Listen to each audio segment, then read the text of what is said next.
ধন্যবাদ মোৰ এটা জনপ্ৰিয় গীত গাইছো অকণমান গাই মই আৰু পুনৰ বেলেগ এজন শিল্পী আমন্ত্ৰণ জনাব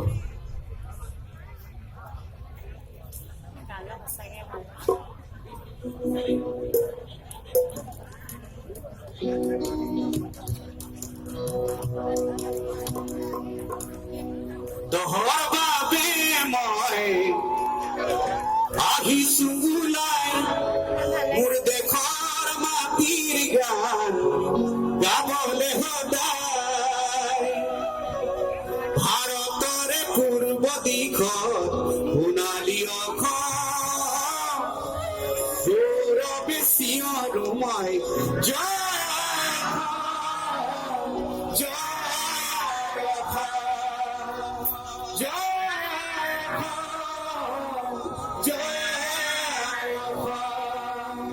তোহৰ বাবে মই আহিছো ঘৰ মাটিৰ গান গাবলে তোহৰ বাবে মই আহিছো ঘৰ মাটিৰ গান গাবলে ভাৰতৰে পূৰ্ব দিশত সোণালী অসম